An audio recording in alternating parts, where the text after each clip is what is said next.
आपने अभी तक सुना होगा कि टैरिफ हट गए हैं, लेकिन इसके पीछे की सच्चाई नहीं पता होगी। मोदी जी ने यूएस के सुप्रीम कोर्ट को बोला था कि ना ये जो टैरिफ है ये हटवाओ ट्रंप से, हमें दिक्कत हो रही है। नहीं, ऐसा नहीं हुआ था क्या?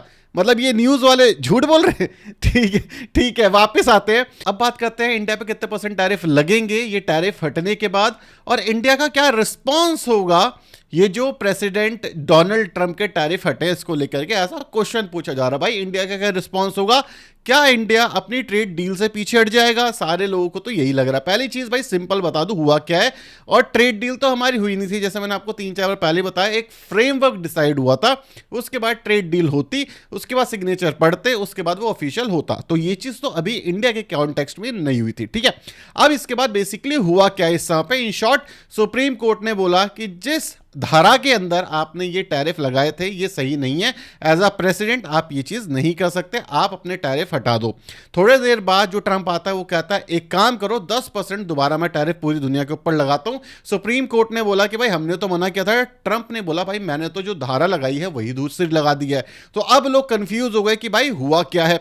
सबसे पहला बेनिफिट किसको हुआ है? सबसे पहला बेनिफिट उन कंट्रीज को हुआ है जिनके साथ अभी डील नहीं हुई थी, और अपफ्रंट उनके ऊपर क्लैरिटी आ गई है। जितना भी टैरिफ ट्रंप के आने से पहले था उतना प्लस 10% टैरिफ उनके ऊपर लग गया। इंडिया के कॉन्टेक्स्ट में 13% ये नंबर निकल करके आ रहा है कि इंडिया के ऊपर भी 13% के टैरिफ लगे हुए। अब 18% टैरिफ का क्या हुआ जो बात चल रही थी, अब वो बाद में देखा जाएगा। लेकिन ट्रंप ने ये बोला है कि जो अभी इंडिया के साथ डील चल रही है उसी डील पे फाइनलाइज किया जाएगा, और यूएस को बहुत सारे कंसेशन मिलेंगे। ये ट्रंप ने ओपनली आकर के अपने न्यूज एंकर्स को स्टेटमेंट दी है। तो अगर ये चीज हो जाती है तो आप ये मान लेना कि हमारे लिए यहां पे नेगेटिव चीज होगी, क्योंकि हम ये बोलने वाले हैं कि भाई अब तो पूरी दुनिया के ऊपर से टैरिफ चला गया तो हमारी टैरिफ डील की हमें जरूरत ही नहीं है, क्योंकि जो डील है ऑफिशियली तो कभी हुई ही नहीं थी, ठीक है। तो अब यहां पर ये देखने वाला है कि हमारी सरकार इसको कैसे डील करती है। क्या वो अभी भी जो फ्रेमवर्क वो डेवलप कर रहे हैं उसी फ्रेमवर्क के साथ जाएंगे या पलट जाएंगे? अब ये देखना बहुत ज्यादा इंटरेस्टिंग होगा। अगर सेम फ्रेमवर्क के साथ गए तो आप समझ लेना इस डील के अंदर कुछ तो घपला हुआ था, कुछ तो ट्रंप के पास हमारी सरकार के खिलाफ ऐसा है जिस वजह से हमें इस लेवल की वाहियात डील मिल रही है। अदर देन दैट अब बात करते हैं फॉरेन इंस्टीट्यूशन इन्वेस्टर्स की, इंडियन स्टॉक मार्केट की, गोल्ड और सिल्वर की। सबसे पहली चीज विक्स ने आकर के धज्जियां उड़ा दी। विक्स चला गया ऊपर, जिसका मतलब है मार्केट के अंदर होगी वोलेटिलिटी। अभी इतनी तेजी से ये जो न्यूज है ये अपडेट होती जा रही है, हर 2 घंटे के अंदर कुछ ना कुछ नया आता जा रहा है, जिस वजह से क्या हो रहा है, जिस वजह से मार्केट में है वोलेटिलिटी। अभी जो वोलेटिलिटी है ये किसे पसंद है? क्या स्टॉक मार्केट को पसंद है? बिल्कुल पसंद नहीं है। तो इसी वजह से जो यूएस की मार्केट है वो कल ऊपर गई। लेकिन सैटरडे संडे हमेशा क्या मैंने बोला है, सैटरडे संडे कुछ ना कुछ ट्रंप आकर के या यूएस आकर के कुछ ऐसा कर देता है जिससे जो मंडे की मार्केट होती है वो थोड़ी सी हिली रहती है। अब मैं मान लेता हूं कि ये जो सिचुएशन है कि 10% टैरिफ हर किसी पे लगा हुआ है, इंडिया पे 13% हो गया, तो इस सिचुएशन के अंदर हमारी मार्केट कल अच्छी ग्रीन में खुलनी चाहिए। लेकिन एक चीज यहां पे याद रखना, लेकिन एक बहुत ही बड़ा इंपॉर्टेंट फैक्टर है, इसको याद रखना।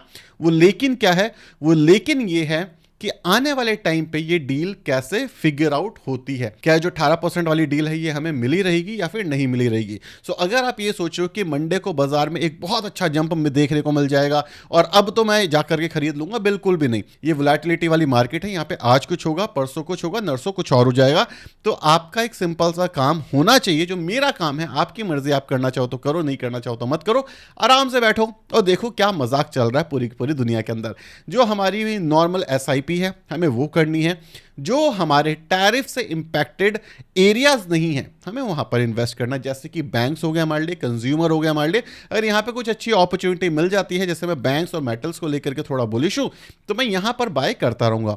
मेटल एक्सपोर्ट से रिलेटेड एक बैड न्यूज है कि मेटल एक्सपोर्ट हो सकता है यूएस थोड़ा कम कर दे इंडिया के कॉन्टेक्स्ट में, तो यहां पर मेटल्स के ऊपर प्रेशर बनता हुआ हमें दिखेगा मंडे की मार्केट के अंदर।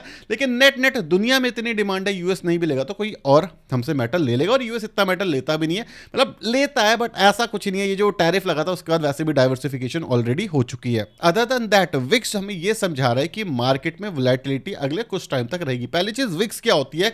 विक्स मतलब बताता है कि जो आपकी इकोनॉमी है, आपका देश है, आपका जो ग्लोबल है, ये कितना स्टेबल है, कितनी मोमेंटम है, बुलिशनेस है, अनसर्टेनिटी है। अगर यहां पर ज्यादा अनसर्टेनिटी होती है तो विक्स ऊपर चला जाता है, सर्टेनिटी होती है तो बीच में आ जाता है, अगर बहुत ज्यादा दिक्कत पैदा हो जाती है तो नीचे चला जाता है, ठीक है। अभी विक्स ऊपर दिख रहा है, मतलब क्या है? अनसर्टेनिटी। दुनिया में अनसर्टेनिटी आती आती है तो क्या होता है, दुनिया में अनसर्टेनिटी आती है तो सिर्फ एक प्यारी सी चीज हो जाती है, वो है हमारा जो गोल्ड है ये भागना शुरू कर देता है। अब गोल्ड के साथ क्या हुआ, गोल्ड के साथ फिर से वही चीज होती है कि कल की जो मार्केट है, गोल्ड यहां से वापस से ऊपर की साइड हमें रैली देना शुरू कर देता है। करीब करीब 2.5% के आसपास गोल्ड कल बढ़ जाता है। ठीक है, अब जो गोल्ड है यहां पर आपको बढ़ा हुआ दिख रहा है। अब देखो यहां पर जो गोल्ड हमारा डॉलर पर आउंस के हिसाब से अगर हम देखें तो यहां पर भी आपको बढ़ा हुआ देखने को मिल रहा है। अब यहां पर ये क्यों हो रहा है बेसिकली, अब इसके पीछे भी एक मेजर रीजन है। वो मेजर रीजन क्या है, सुप्रीम कोर्ट ने ये बोला है कि जो भी आपने पैसा लिया है लोगों से, टैरिफ में बेसिकली क्या हुआ था, टैरिफ में क्या इंडिया को पैसा देना पड़ा था? नहीं, इंडिया को पैसा नहीं देना पड़ा था। हम जो एक्सपोर्ट करते हैं उसके ऊपर वहां पर जो यूएस में जो लोग बैठे हैं, वो जो इंपोर्टर्स हैं, उनको एक्स्ट्रा पैसा दे करके हमारी चीज इंपोर्ट करनी पड़ रही थी। इसी वजह से वो कम इंपोर्ट कर रहे थे, लेकिन फिर भी इंपोर्ट तो कर रहे थे। अब वहां पर ये जो बिजनेसेस थे, इन्होंने जाकर के सुप्रीम कोर्ट में बोला कि भाई हमारे बिजनेसेस पे इंपैक्ट आ रहा है, तब ये सारा एक्शन हुआ है। तो ना ये मोदी जी के कहने की वजह से हुआ है, ना ही किसी और के कहने की वजह से हुआ है। ये वहां का रूल है, वहां का जो सुप्रीम कोर्ट है वो इंडिपेंडेंट है, 9 लोगों की चेयर बैठती है। तो वहां पर यह बताया गया कि भाई साहब आप जो कर रहे हो वो इलीगल है, और जितना भी पैसा यूएस गवर्नमेंट ने टैरिफ के रूप में कमाया है अपने ही लोगों से, वो पैसा उन्हें वापस करना पड़ेगा। अब वो इतना पैसा है कि यूएस की गवर्नमेंट वापस कर नहीं पाएगी। अब यहां पर क्या हो रहा है, इससे जो डॉलर है हमारा वो वीक होगा। वीक क्यों होगा, टैरिफ की वजह से डॉलर स्ट्रांग हो रहा था, लेकिन अब यहां पर डॉलर वीक होगा क्योंकि दोबारा से जो इनके ऊपर कर्जा है ये बढ़ना शुरू हो जाएगा। अब जो डोनाल्ड ट्रंप है वो बेसिकली इस टैरिफ से करना क्या चाहता था, इसके लिए हमें स्क्वायर वन जाना पड़ेगा कि जहां से शुरुआत हुई थी। यहां पे जो डोनाल्ड ट्रंप था वो ये कह रहा था कि मेक इन यूएस करो, मेक अमेरिका ग्रेट अगेन। इस सिचुएशन में आप यूएस के अंदर आके अपने बिजनेस सेटअप करो और यूएस को पैसा कमाने में हेल्प करो, जिससे उसका डेट उतरेगा। पूरा का पूरा जो काम है वो खराब हो गया, खत्म हो गया पूरी तरीके से। एज ऑफ नाउ तो खत्म ही मानेंगे हम इसे। ठीक है, दूसरी चीज, अब ये जो डेट है ये वापस रीपे करना पड़ेगा। तो ऑलरेडी 38 ट्रिलियन का डेट है, उसके अंदर से और भी पैसा निकलेगा इनकी जेब से जो नॉर्मल लोगों के पास जाएगा। तो इस वजह से जो डॉलर है गिर जाएगा। अब जो दुनिया को एक धमकी दे रहा था यूएस, उस वजह से जो यूएस के ऊपर भरोसा है वो भी दुनिया का कम हो चुका है। ठीक है, कि भाई यूएस आएगा तो एकदम से तहलका मच गया। लास्ट एक साल one of the worst years रहे, लास्ट एक डेकेड के अंदर अगर हम ये देखें, जिस हिसाब से पूरी मार्केट में वोलेटिलिटी रही और हर जगह झगड़े वगड़े शुरू हो गए थे। इसी वजह से जो डॉलर है ये अपनी डोमिनेंस खोएगा। जितने भी रिजर्व बैंक्स हैं, चाहे इंडिया के अंदर आरबीआई हो, यूएस के अंदर फेड हो, चाइना का खुद का रिजर्व बैंक, उन्होंने अपने डॉलर्स बेचे। अब डॉलर बेचने का क्या मतलब होता है, सबसे पहले आप ये समझो कोई इंसान डॉलर क्यों रखता है, दुनिया ट्रेड करती है डॉलर के अंदर। ठीक है, अब लोग कह रहे हैं कि भाई हम डॉलर होल्ड करेंगे। डॉलर होल्ड करना मतलब बॉन्ड होल्ड करना। यूएस अपने बॉन्ड को रिलीज करता है फेड के पास, फेड अपने बॉन्ड बेचता है, लोग अपनी अपनी करेंसी में बॉन्ड को खरीदते हैं। इससे क्या होता है, उनकी रिजर्व करेंसी बन जाती है बॉन्ड के अंदर, उनको थोड़ा थोड़ा इंटरेस्ट भी मिलता रहता है। अब जो ग्लोबल ट्रेड है, एक दुनिया दूसरी दुनिया से जो ट्रेड करती है, लेती देती है, वो डॉलर में करती है। ठीक है, तो इस वजह से जो डॉलर है वो स्ट्रांग रहता है क्योंकि इसको ग्लोबल करेंसी मानते हैं हम। ठीक है, मानते क्या है एक्चुअली इस समय पर। अब इसके बाद क्या हो गया कि ये जो हमारे पास बॉन्ड है, ठीक है, जो यूएस का डेट है वो लोगों ने खरीदना बंद कर दिया। इंडिया ने बोला हम नहीं खरीदेंगे, चाइना ने बोला हम नहीं खरीदेंगे, रशिया ने बोला आपने तो मेरा पैसे फ्रीज कर दिया। ठीक है, तो ये सारी की सारी जो बड़े नेशंस हैं इन्होंने बोला हम डेट नहीं खरीदेंगे और हमारे पास जो बॉन्ड है ये बेचने लगते हैं। जब किसी चीज़ की सप्लाई बढ़ जाए और डिमांड ना हो दुनिया में, मतलब क्या है, वो अपनी वैल्यू खोएगा। यही चीज़ यहाँ पर डॉलर के साथ हुई कि इंडिया ने भी अपने बॉन्ड्स बेचे, चाइना ने भी अपने बॉन्ड बेचे, रशिया का तो पैसा ही नहीं बचा था, और जापान ने भी अपने काफ़ी सारे बॉन्ड के पैसे बेचे। जिससे क्या हो रहा है, यूएस का जो डेट है, ठीक है, डेट बेसिकली है क्या, डेट का मतलब है कर्जा। यूएस ग्रो क्यों करता है, क्योंकि भाई उसके पास पावर है, वो कितने भी डॉलर छाप सकता है। ना इंडिया के पास ये पावर है, ना ही किसी दूसरी के पास। अगर हम आईएनआर बहुत ज़्यादा छापेंगे, हमसे खरीदने वाला ही नहीं है कोई, हमारे साथ ट्रेड ही नहीं करता हमारी करेंसी में, तो आईएनआर की वैल्यू गिर जाएगी। लेकिन डॉलर के साथ पहले ऐसा नहीं होता था, लेकिन अब ऐसा होना शुरू हो चुका है। तो इस वजह से जो गोल्ड है अब यहाँ से ऊपर जाता हुआ दिख सकता है, ऐसा माना जा रहा है एक्सपोर्ट के थ्रू। मेरा ये मानना है कि भाई साहब अभी तो है वोलेटिलिटी दबा करके, तो एंड ऑफ द डे अगर हमें यहाँ पर इन्वेस्ट करना है तो कैसे इन्वेस्ट कर सकते हैं। सबसे पहली चीज़, इन्वेस्टिंग का एक बहुत प्यारा सा रूल है कि जब मार्केट में वोलेटिलिटी हो ना, पता नहीं है मार्केट कहाँ जाएगी, तो नीचे खरीदते रहो, धीरे धीरे करके एक्यूमुलेट करते रहो। ऊपर बेचना है तो बेचो, नहीं बेचना तो नीचे नीचे खरीदते रहो। और जब क्लैरिटी आ जाएगी, प्रिडिक्टेबिलिटी आ जाएगी, तो उस केस के अंदर आपको उसके बेनिफिट मिलेंगे। बाजार में यही होता है। केपीआईटी का एग्जाम्पल ले लेता हूँ मैं, ठीक है। केपीआईटी एक बहुत ही अच्छी स्टॉक है मेरे हिसाब से। आज की डेट में क्या हो रहा है, केपीआईटी के ना रेवेन्यूज खराब हो गए और ये एज अ फॉलिंग नाइफ शुरू हो गया। मैं ये नहीं कह रहा इन्वेस्ट करना ही नहीं करना, बिल्कुल मत करो, मैं सिर्फ एग्जांपल दे रहा हूँ। ऑल टाइम हाई से ये जो केपीआईटी है ये गिर गिर करके 55% टूट गई ये कंपनी। 55%, मतलब आप समझ रहे हो, 100 रुपए की अगर ये कंपनी थी पहले, किसी ने 100 रुपए में खरीदी थी, तो आज उसके पास वैल्यू सिर्फ 50% की बची हुई है। ठीक है, अब ये कोई छूने को तैयार नहीं है। क्यों छूने को तैयार नहीं है, पता ही नहीं है ये कहाँ जा करके रुकेगी। ऑब्वियसली फॉलिंग नाइफ है, किसी को नहीं पता कहाँ होगा। लेकिन क्या ये पहले हुआ है? हाँ भाई पहले हुआ। ये यहाँ पर 40% तक तो यहाँ पर गिरी थी ये एक बार। ठीक है, क्या ये इससे पहले हुआ है? हाँ भाई बिल्कुल, कोविड के टाइम पे भी हुआ है।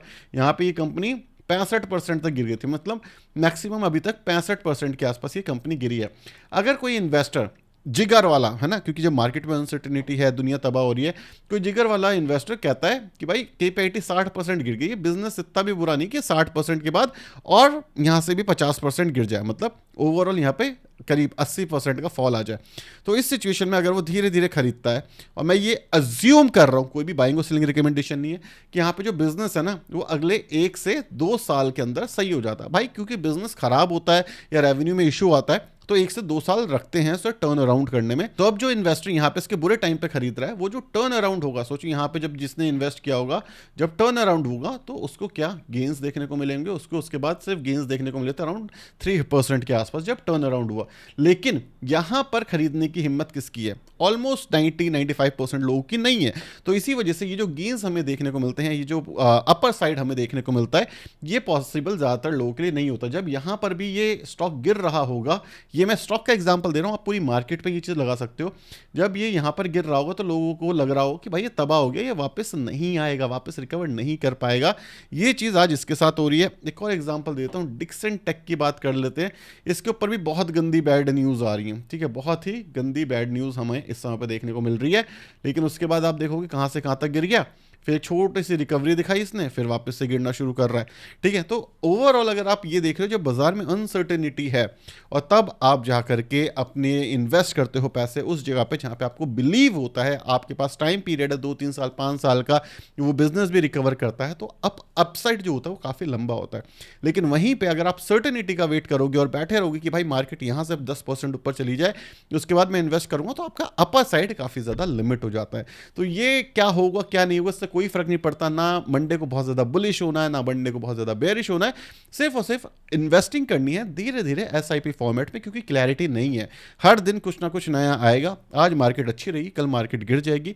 आपको अपना पॉइंट ऑफ व्यू इंटैक्ट करके चलना है, और लास्ट 1 साल में यही हुआ है।